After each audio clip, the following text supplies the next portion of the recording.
how is all of this going to look in 50 years' time? When the anger and the outrage has died down about some cornstarch being put on Stonehenge, it will look very reasonable what we're asking. Either we end the fossil fuel era or the fossil fuel era is going to end us. My name's James Skeet. I'm a spokesperson for Just Stop Oil. I predominantly handle media for the campaign.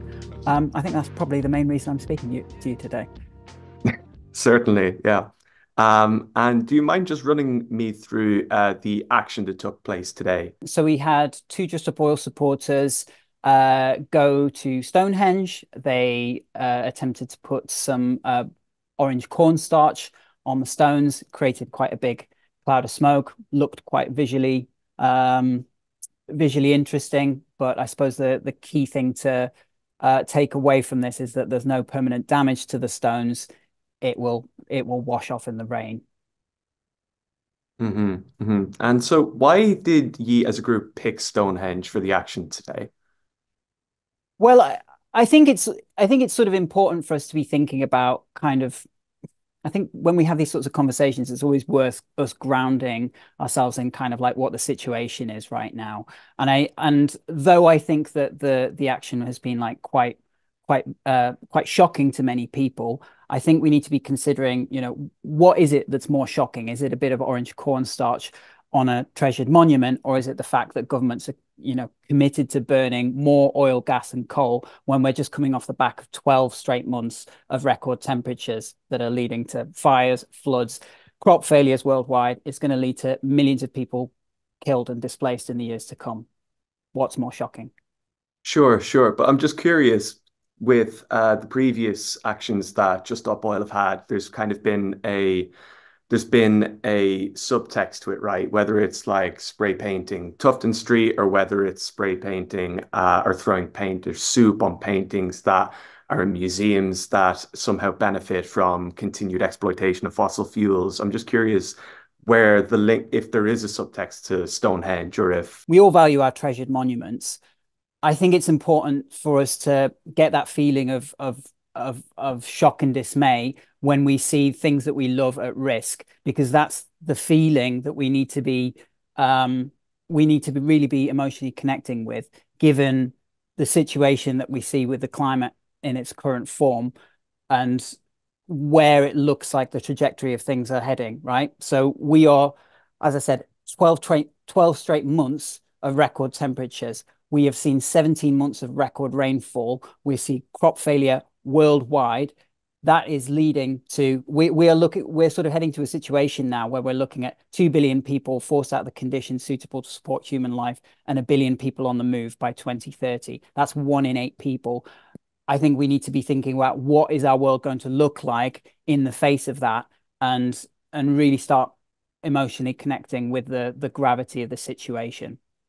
Sure. So is the end goal of actions like today to kind of impress upon the public rather than on politicians that there needs to be immediate action and to kind of mobilize the public rather than pushing for political action from the top, make it a grassroots thing rather than from top down? I mean, I think there's two strands to this. There's disruption and then there's dialogue. So as a result of the action that we've undertaken today, now we're having a conversation and we've managed to get the issue of the of an international fossil fuel treaty to the top of the entire news agenda where it wasn't before. I think there's a perception that when we take the actions that we do, it's like we don't like these things, and that couldn't be further from the truth. When we take action at sporting events or in art galleries or at monuments like this, we're doing so because we love these things and we want these things to continue, right? But we're in a situation where I think we've got to understand, and we've got to sort of like ask ourselves why it is that we're living in a society where oil and gas executives, for instance, aren't being, dragged onto the media and then asked to justify their acts of criminal damage that are being imposed on all of us and are fundamentally going to result in the deaths of millions of people.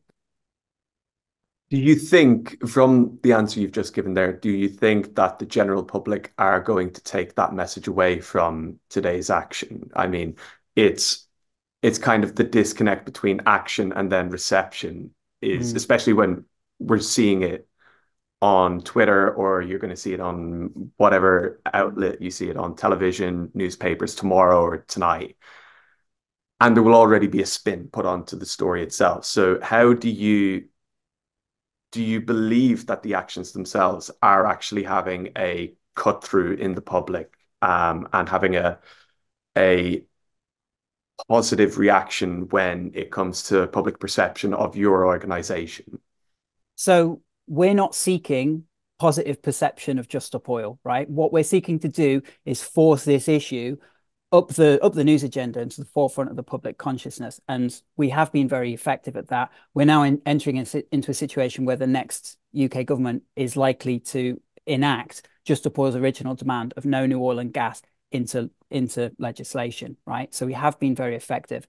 Now, I understand why it can be confusing to people, but there's ample research on this that suggests that though people don't like Just Stop Oil, they tend to actually disassociate it from the issue itself. So generally, people will be going, "Oh, I don't like these Just Stop Oil folks," but actually, the issue of the climate crisis is really important, and something needs to happen about it. And actually, a lot of the time, the research goes, "Well, I'm not going to support Just Stop Oil, but I might support Friends of the Earth." And this is called the radical flank effect. It shifts the Overton window. It shifts the range of conversation that we are having in society. So now we're talking about oil and gas licenses and the need to enact an international legally binding treaty to end the extraction and burning of oil, gas, and coal by 2030. That's at the top of the news agenda, where it wasn't before. Now the cornstarch will wash off the off Stonehenge, within a couple of days, but the damage that is being done to all of our communities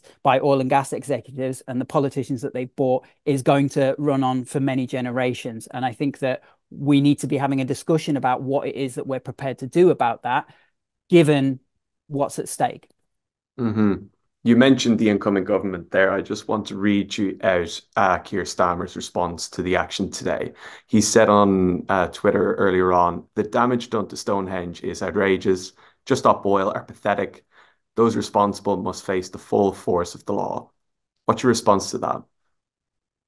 Well, we are always accountable for our actions. We always sit and wait to be arrested. So we will face the full force of the law. What I would ask Keir Starmer is, when will the oil and gas executives responsible for the deaths of millions of people face the full force of the law?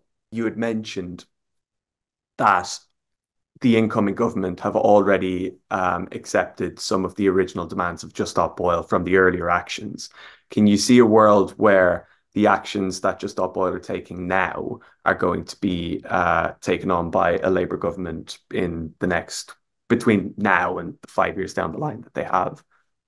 I think that as civil unrest increases as a result of what's happening with the climate, there will be increasing political pressure to enact our demand. I think when we look back at into the past, we look at Emily Davison throwing herself in front of the King's horse, for instance.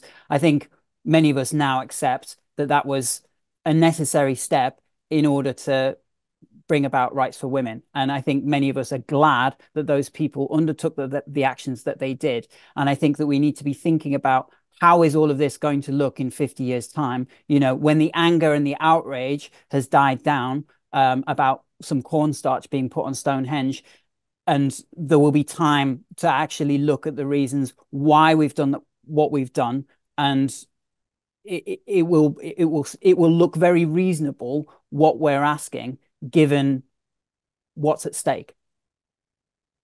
Are you and your colleagues apprehensive to take the action that you take, keeping in mind the current political reception of the organization itself? Is there a is there a nervousness about going out and doing actions like this, knowing full well that the highest offices in the land will come out and demand the toughest, the not necessarily the toughest sentence possible, but a very heavy hand of the law to be put onto your shoulder after the actions? Yes, it's absolutely terrifying. Yeah. But what's more terrifying is is what's happening with the climate. Yeah. Um, I think, many of us kind of understand the climate crisis in sort of this intellectual kind of way that it's this thing that's happening out there, rather than really kind of emotionally connecting with actually what it means for us. The fact that it's going to mean that we lose our family, it means that we lose our loved ones, it means that we lose everything in society that we care about, right? And we're at a point in history where we need to be asking, what will our civilization leave behind? What is our legacy going to be? Because at this point, either we end the fossil fuel era, or the fossil fuel era is going to end us.